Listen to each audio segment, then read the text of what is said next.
Hello friends, welcome to Suji's kitchen. இந்த வீடியோல உங்களுக்கு ஒரு ஈஸியான ஸ்வீட் ரெசிபி செஞ்சு காட்ட போறேன். பால் கொழுக்கட்டை.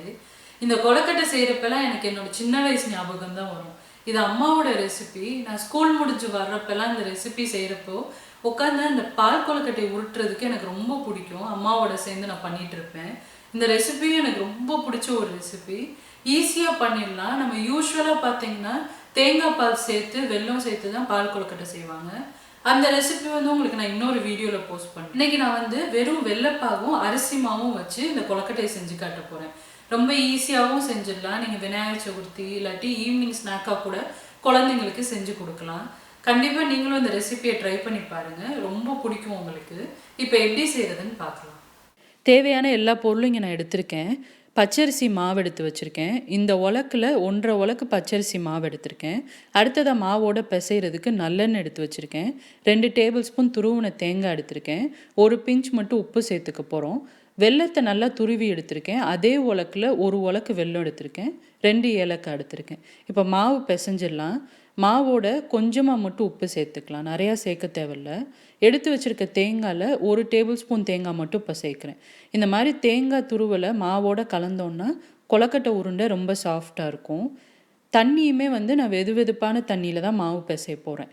பச்சரிசி மாவில் செய்கிற எல்லா ஐட்டமும் இடியாப்பம் புட்டு எதாக இருந்தாலும் இந்த மாதிரி வெதுவெதுப்பான தண்ணியில் பிசைஞ்சோன்னா தான் மாவு நல்லா சாஃப்டாக இருக்கும். இப்போ மாவு பிசைஞ்சாச்சு. கடைசியாக 2 டேபிள் ஸ்பூன் மட்டும் நல்லெண்ணெய் சேர்த்துக்கிறேன். இப்போ இதை நல்லா கிளறிட்டு நம்ம உருண்டை பிடிச்சிக்கலாம்.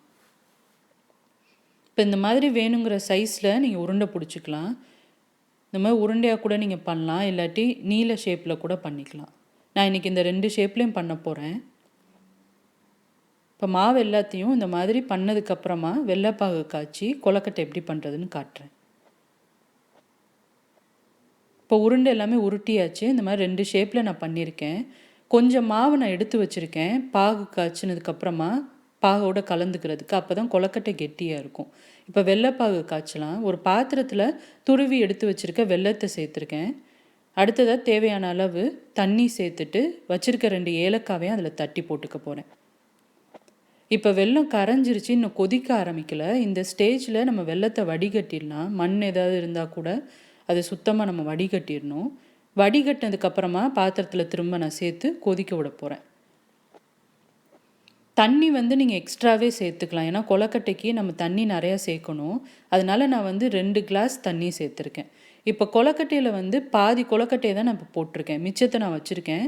எல்லாத்தையும் நம்ம ஒரே டைமில் போட்டோன்னா கரைஞ்சிரும். போட்ட கொழுக்கட்டை இந்த மாதிரி மிதந்து மேலே வர ஆரம்பிக்கும். 1 நிமிஷத்துலேயே அது மிதந்து வந்துடும். அந்த ஸ்டேஜில் மிச்ச கொழுக்கட்டையை நம்ம சேர்த்துக்கலாம். இப்போ நம்ம மிச்சம் வச்சுருக்க மாவை வந்து நான் கரைச்சிக்க போகிறேன்.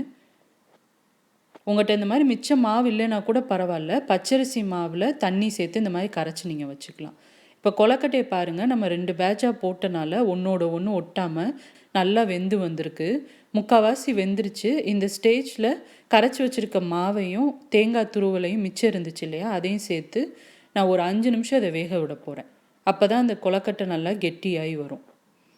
மாவோட பச்சை வாசமும் போயிடும் 5 நிமிஷம் நம்ம கொதிக்க விட்டோம்னா. இப்போ பாருங்கள், ஒரு 5 நிமிஷம் கழித்து நல்லா திக்காயிடுச்சு. பருத்தி பால்லாம் நம்ம சாப்பிடுவோம் இல்லையா, அந்த கன்சிஸ்டன்சியில் இப்போ இருக்குது. ரொம்ப டேஸ்ட்டான ஒரு கொழுக்கட்டை ரெடி ஆயிடுச்சு. இது ஆறுனதுக்கப்புறமா இன்னும் கொஞ்சம் கூட கெட்டியாகும். அதனால் நீங்கள் இந்த கன்சிஸ்டன்சியில் எடுத்திங்கன்னா உங்களுக்கு கரெக்டாக வரும். கண்டிப்பாக இந்த ரெசிபியை ட்ரை பண்ணி பாருங்கள். யூஸ்வலாக சாப்பிட்ற கொழுக்கட்டையை விட இதுவும் ரொம்ப டேஸ்ட்டாக வித்தியாசமாக இருக்கும். கண்டிப்பாக இந்த ரெசிபியை ட்ரை பண்ணி பார்த்துட்டு உங்களோட ஃபீட்பேக் கமெண்ட்ஸை போஸ்ட் பண்ணுங்கள்.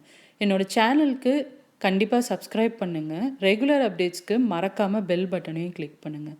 வேறு ஒரு இன்ட்ரெஸ்டிங்கான வீடியோ இல்லாட்டி ரெசிபியோடு உங்களை மீட் பண்ணுறேன். சுஜீஸ் கிச்சன், எளிய பாரம்பரிய சமையலின் தொகுப்பு.